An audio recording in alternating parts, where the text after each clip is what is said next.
Hey guys, what's up? Welcome back to the channel. It's Cynicalex, and today we are looking at the top tier 2 blast characters in the game. Previously we covered speed characters. Now we're going to take a look at one of the top heavy classes, the blast category, the blue guys and girls, okay, the high DPS glass cannon types.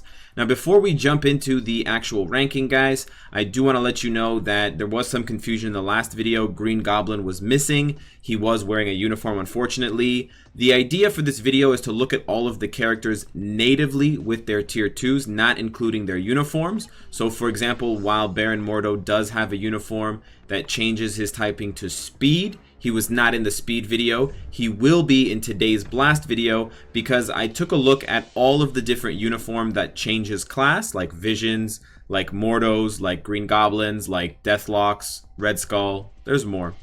And none of them really change the nature of the tier 2 passive much. The only one that has a really impactful change is Green Goblins, and we'll cover that in the combat video. So no need to worry, guys. We are only going to be talking about native blast characters in today's video. Of course, guys, we are still taking our ranking as the 4 categories. The first one being must buy, tier 2 ASAP. You have your strongly recommended. This is the second category of tier 2s. The third category of tier 2s would be a situationally useful, and that can range from highly situationally useful to very uncommonly situationally useful. And finally, irrelevant, as some people like to still refer to it as garbage level. So let's jump right in, guys. I don't have a lot of experience with Moon Girl, but judging from the fact that her damage output and her reliability on Devil Dinosaur is basically the only thing that gets increased by her tier 2, Moon Girl, to me, from everything I've seen from all of the videos of World Boss and Shadowlands, strike me as a situationally useful kind of mid-level on that third category of tier 2s. She's probably going to give you something like a 3 in both World Boss and Shadowlands. Some utility, some usefulness, but nothing, you know, surprising, nothing stunning. And then she's going to really struggle in Alliance Battle and Extreme Mode because of the Devil Dinosaur type disadvantage and because of all of her skills. And then she's probably at best a 2 in PvP, which makes her overall a situationally useful tier 2. Jumping over to Inferno. Now, I really do want to get Inferno up to at least 6 stars because he looks like a badass, okay? And although his tier 2 passive reads kind of slight, it's a bit short on the text, it's actually quite powerful given that he has multiple ways to boost his own damage. The fact that buff effects and durations get increased is actually really strong. And given that the character has fire immunity, given that Dormammu is a very popular character, Inferno is actually quite strong, and that's probably the reason why you can only get his bios either as a shifter in the new special missions or from the bio sub quote-unquote paywall exclusive feature. So he's not quite paywall, but he's kind of halfway there, like Gwenpool, for example. For those reasons, for his high burst DPS and his usefulness in the current meta, I would estimate that Inferno is probably a strong recommendation for tier 2 if you have him built up at tier 1, because he's probably a 4 or a 5 in World Boss. I've seen some insane Infinity Thanos clears. A 4 in Shadowlands because he will be very useful for you in certain stages.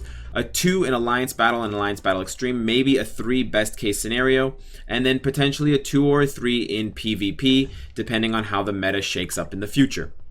Moving on to Maximus. Maximus, I had really high hopes for. Unfortunately, even with his tier 2, he is very squishy. He dies very quickly, and you know, it's just very difficult to manage his HP while continuously summoning his different weapons and tricks, and he's just overall a little bit of a disappointment, I would say.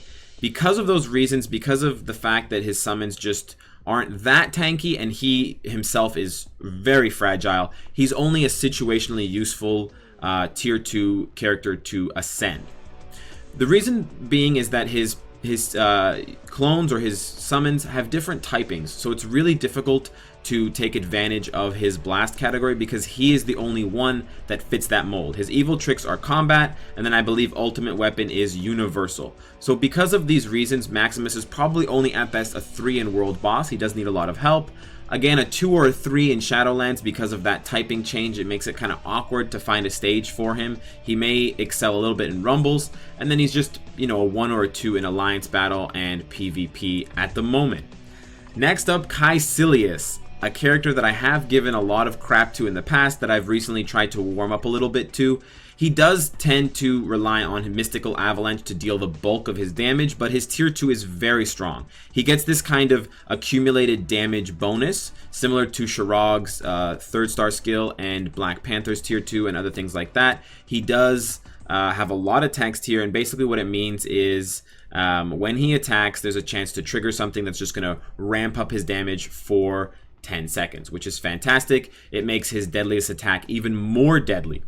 Chicilia is probably a 4 in World Boss. He's actually quite good. He's probably a 3 or a 4 in Shadowland, depending on how well you can play him. He's only about a 2 in Alliance Battle because he doesn't have a lot of AoE on his skills. And then again, only about a 1 or a 2 on PvP. But I still will say that Chicilia is a recommended tier 2. And I will say that because he does have a pretty strong 4-star passive.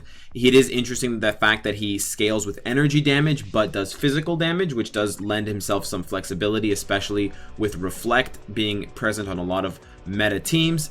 And he does have insane burst damage capabilities with his 5th skill, and it only gets better with his tier 2 passive. Songbird, on the other hand, is not recommended. Songbird, to me, is a situationally useful tier 2, and she's on the low end, the kind of situationally useful end, because that's all she really gets. She just becomes a little bit better at what she already does with her tier 2 passive.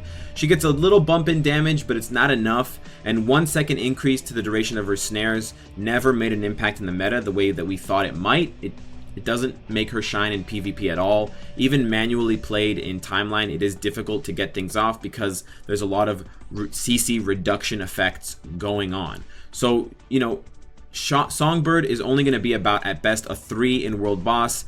You know, maybe a 4 or a 5 in Shadowlands on female stages, which is fantastic. But then Alliance Battle and PvP, she does struggle. She's probably at best a 1 in Alliance Battle and maybe a 3 in PvP. So I would say that she's just situationally useful for tier 2. Sister Grimm, on the other hand, got a pretty decent tier 2. She has Guard, which gives her survivability. She has a Heal, which gives her survivability. And she has a Damage buff, which gives her more DPS.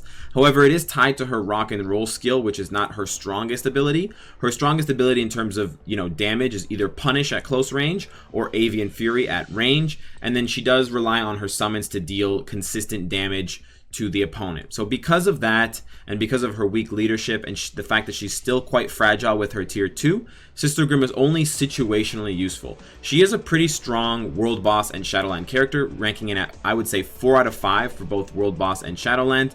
But then in ABX and Alliance Battle and PvP, she does struggle. She's probably at best only about 2 out of 5 in my eyes. So, you know, can't sing too many praises about her tier 2. Lowly Iron Man, Tony Stark. One of the founding members of this game, really a character of a bygone era. He just doesn't match up anymore to the Doctor Stranges and the Wasps of this game, and because of that, he's irrelevant. His tier 2 is one of the original tier 2s, and while it does make his damage very potent, he is a high burst damage capable character with the right build, with an obelisk proc. It's just not enough. He can die in a split second, he has 0 survivability, and he just doesn't have what it takes to keep up with the big hitters in the game. He's irrelevant. At best, Iron Man is a 3 in World Boss, a 3 in Shadowlands, a 1 in Alliance Battle, and a 1 in PvP. He is just not there anymore, Tony. Crystal, on the other hand, is there, okay? Our resident X-Men Storm lookalike, or play-alike, has a pretty interesting tier 2 passive, and while I don't think that the debuff buff meta is actually going to take hold, she does also give herself a native damage boost, and it is scalable quite easily with elemental damage, so that is very good. She does have lots of CC on her skills, which makes her fantastic for Shadowlands. She's probably, Crystal, a 4 for World Boss, a 5, a big 5 out of 5 for Shadowlands, but then maybe only a 2 for PvP and Alliance Battle. However, I will say that Crystal is probably a strongly situationally useful tier 2. Sharon Rogers is pretty infamous for the fact that I refuse to tier 2 her, but she does have a very strong tier 2 passive. I can't deny that fact. The character is extremely powerful without her tier 2, just with her base kit, but she does get a lot from that enhancement. She gets increased damage reduction, so basically you can just read that as all damage reduced by 30%, which is the same as Odin's 4-star passive, and then she gets a very large damage bonus. So, you know, Sharon Rogers is a recommended tier 2. She is strongly recommended to tier 2 because if you don't have the skills, or if you don't have the skill cooldown and the other attributes, the defense penetration to make her work at tier 1 the way that I and other people do, then that tier 2 bonus is fantastic. And yes, it does make her very potent in things like PvP, where she does need that extra damage reduction. Sharon Rogers, as we all know, guys, is a 5 out of 5 for World Boss and for Shadowlands. She's a 3 or a 4 in Alliance Battle, and then she's like a 4 or a 5 in PvP. She is still a serious contender, despite the fact that she only has one way to really protect herself, which needs to be triggered by the AI and stuff like Alliance tournaments. She's still a staple in those game modes. So, you know, you got to give it up to my girl, Robo Bitch. MODOK, big head, you know, Night Nurse's favorite on the other hand, really awful tier 2. Okay, ignoring dodge by 10% is basically nothing, and then skill damage 20 and 15% is basically nothing. MODOK still isn't that great at anything. He's not great at CC. He's not great at dealing damage. He's not great at surviving. MODOK is a irrelevant tier 2. Across the board, at best, he's a 3 in Shadowlands because of this Spydock uniform and the webbing. But in World Boss, he's a 2 or a 1. In Alliance Battle and in PvP, again, he's single digits. He's rocking the good old 1. Wiccan suffers from the same issues that Songbird suffers from. He gets 1 second increased duration of his snare and pierce, but it's just not enough to matter in PvP, and it's pretty much irrelevant in PvE because most content refuses to CC, like World Boss. 20% dodge ignore is nice, but it's just not enough when characters are running around with 30, 40, 50, or 87% guaranteed dodge. Wiccan already does some pretty good things at tier 1, so I would say that he's only a situationally useful tier 2 character. He's probably at best a 3 or a 4 in World Boss, a 3 or a 4 in Shadowlands in the right hands with all of his different effects, maybe even a 5. But then sadly he falls short in both Alliance Battle and PvP, where he's only about a 2 out of 5 in my eyes. Rocket Raccoon, like some of the other Blast characters on this list, is in desperate need of some help, and he needs a buff fast. His skill set just doesn't fit and doesn't work with the way that characters play anymore. I mean, there are so many iframes going on that I don't even think the trip mine is a skill at all. It never triggers. It never happens. Even in Shadowlands, it's hard to get that skill to land. And although 30% is a big number and 42 and 30 are big numbers, they're just masking the fact that Rocket Raccoon has bigger problems at play, namely that the character kinda sucks. He's an irrelevant tier 2 at that, and at best, Rocket Raccoon is a 2 in World Boss. I'm being generous by saying 2. A 2 in Shadowlands, and then a 1 across the board in PvP and Alliance Battle material.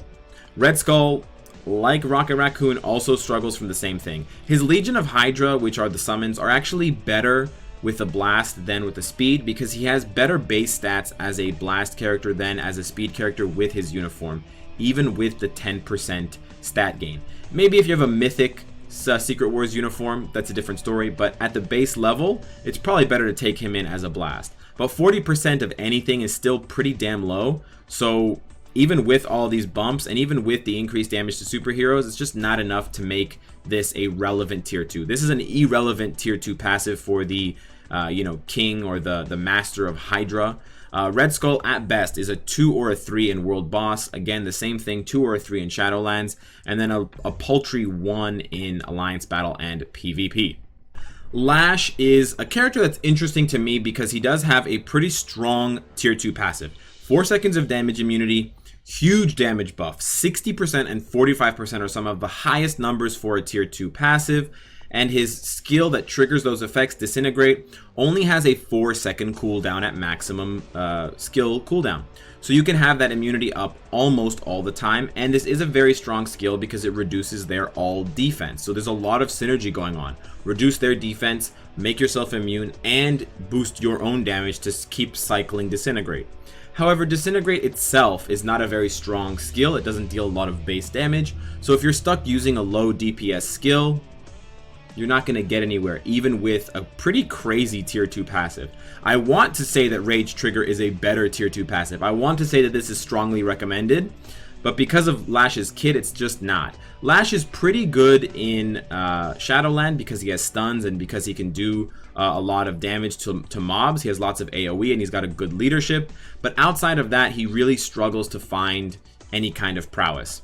Lash is at best a 3 in World Boss, a 4 in Shadowlands, and then only about a 2 or a 3 in Alliance Battle, and then probably just a 1 or a 2 in PvP. Has to be played manually, and just a situationally useful tier 2. Daisy Johnson, my girl Daisy. She just recently got her tier 2, and I was expecting to have a lot of people posting, on YouTube, on Reddit, saying things about Daisy. I haven't heard much, to be honest. The changes that they made to her base character with targeting and with iframes are probably the best part of the changes. I don't think that her passive is going to see much play as a tier 2 because it's kind of clunky. You still need to use the skill. You still need to switch to another character. There's just too many things going on. Any kind of automated PvP like Alliance tournaments, she will never see play. For those reasons, she just doesn't really impact the meta the way that people thought she might with the Pierce effect and the defense penetration. So at best, I would say that Quake is situationally useful as a tier 2 character. Daisy's probably at best only a 2 in World Boss. She still lacks a lot of damage. A 3 in Shadowlands just because she does have lots of stuns and she can buff up her own damage or her teammates' damages quite easily. But then sadly only about a 1 or a 2 in Alliance Battle and PvP modes. Baron Mordo, on the other hand, is quite good. With the resident long sash question mark asking character, he gets a pretty decent tier 2. He's got some survivability, he's got some damage, and it complements his kit well, which already has lots of damage and some survivability as well. I can't say that Baron Mordo is a recommended tier 2, but he's a highly or a strongly situationally useful tier 2 character. He does get more damage as well by getting a stat bump to jump to tier 2, so you do have to take that into consideration when you're thinking about tier 2ing the Ying to Doctor Strange's Yang.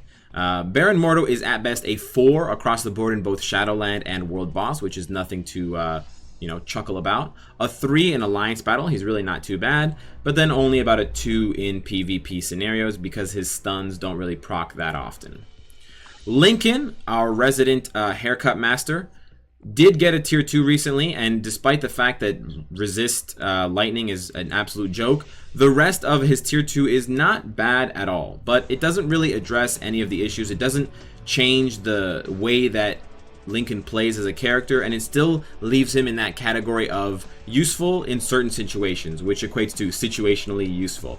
He does have a lot of damage, and he does have a lot more utility now with magnetic repulsion, but those are abilities that apply to his tier 1 base as well because of the changes to the character's animations and things like that, so it doesn't really need or necessitate his tier 2 passive. At best, Lincoln is going to be a 3 in World Boss, however he is a 5 in Shadowlands because of his ability to stun lock, now more than ever, but then he does drop down to about a 1 or a 2 in both PvP and Alliance Battle, so yeah, he's kind of a weak, situationally useful tier 2. Malekith, on the other hand, did see quite a bit of play in early Alliance tournaments replays that I saw, because in part due to his tier 2 passive. Increased damage to superhero types, decreased damage received from superhero types. 120% is a lot. That's big time. But that's only for PvP.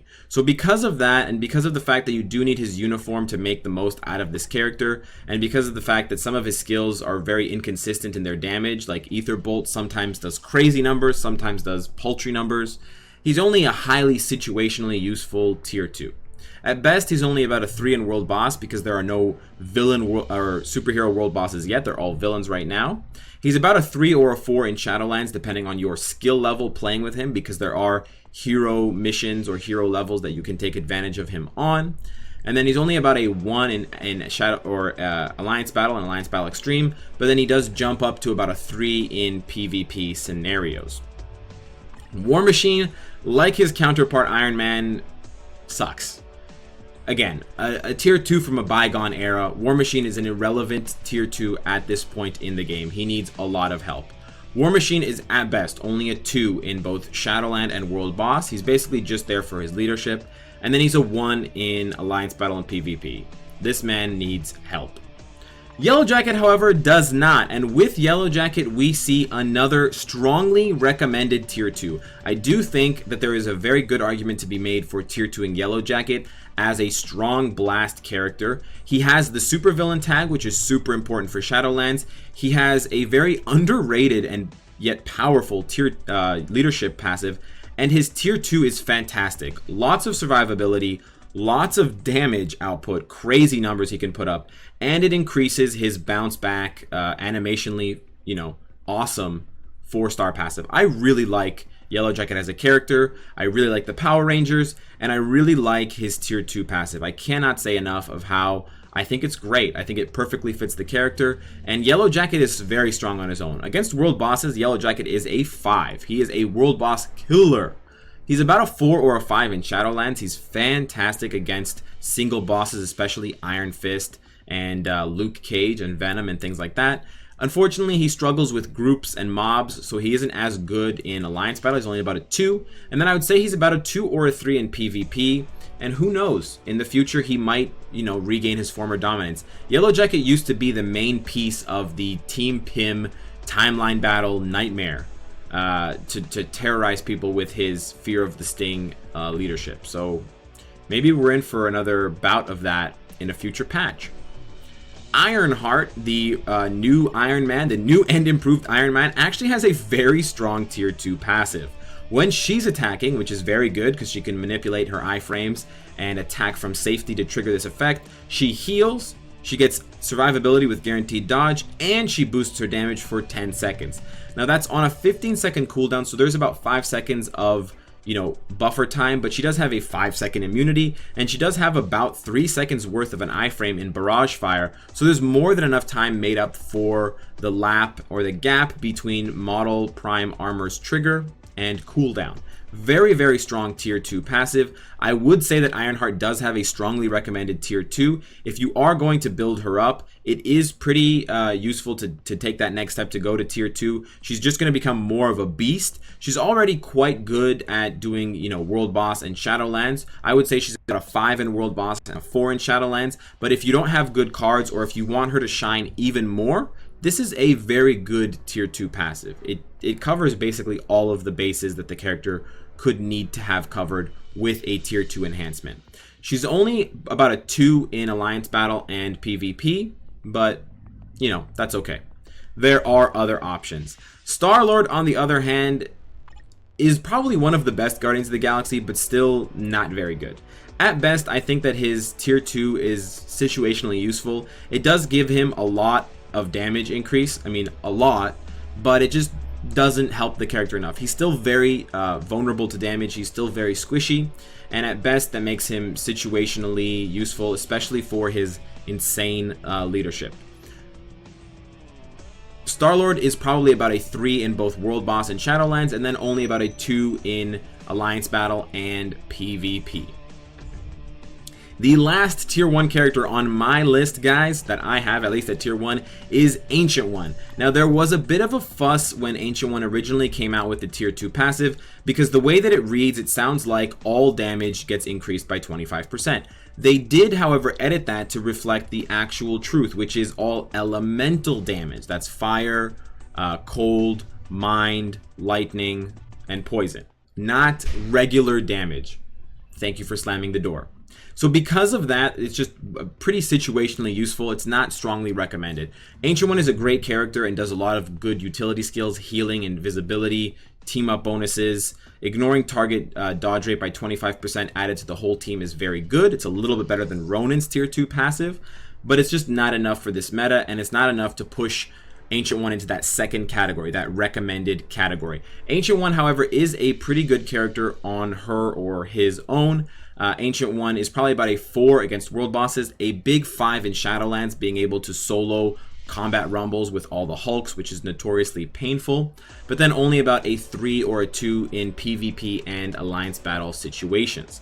Now, these last 4 characters I do have at tier 2, so I do have time with them, and I have a lot of experience invested in them. I will say right away, it's obvious Doctor Strange is a 5 across the board in everything. He's a native tier 2, so it's a totally different story. You must get Doctor Strange as fast as possible. I'm not going to say anything more about it. It's kind of a waste of time telling you.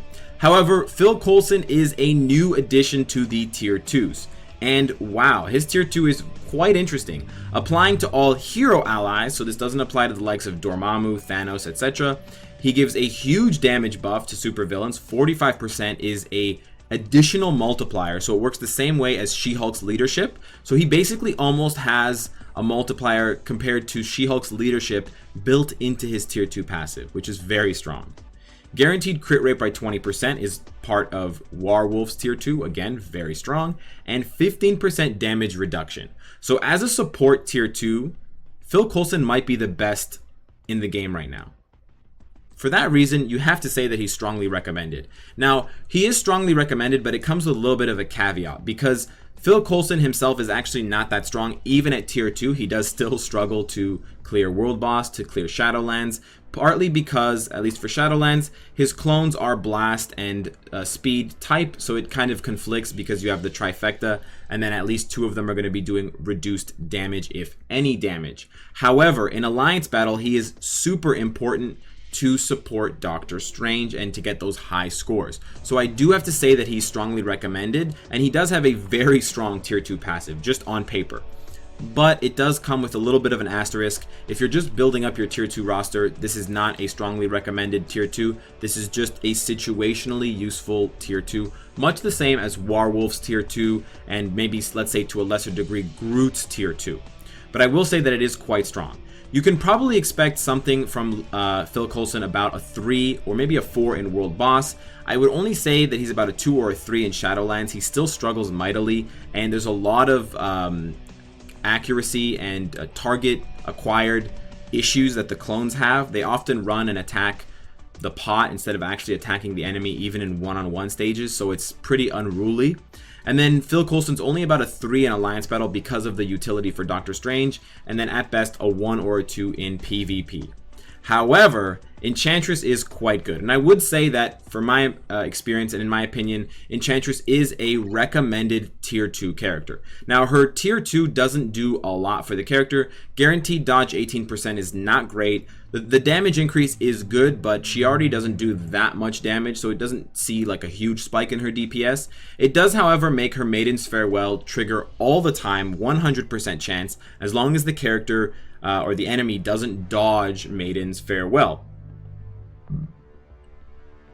Now at tier 1, Maiden's Farewell only has a 70% chance to proc, so you're increasing that by 30%. Is that really useful? It's not super useful. If you really like Enchantress and you just want her to be even better at what she does, if you want to clear World Boss in Shadowlands without even looking at your game controller, if you want your kid or your dog to be able to clear with Enchantress, you should tier 2 her. So she's kind of on the edge between being strongly recommended and highly situationally useful. However, there's no denying that as a supervillain, she is a 5 in Shadowlands, a 5 in World Boss, and then only about a 2 in Alliance Battle, but again, jumping up to about a 4 or a 5 in PvP content. Very potent. The last one I left on the list is probably one of my favorites, and probably one that has the most surprising tier 2 passive, and that's Wasp. And I do have to say, I think Wasp is a must-have tier 2. She's on the same level as Doctor Strange in this video for the simple reason that she is the best, to date, the best and most consistent counter to debuffs, and especially Doctor Strange's time freeze. I see this question all the time. How do you beat Doctor Strange in timeline? How are you not getting frozen? Win some Wasp, baby. Win some Wasp. This is just the best. This tier 2 passive even outdoes Odin's leadership skill. So I don't have anything else to say about it. It's a fantastic tier 2.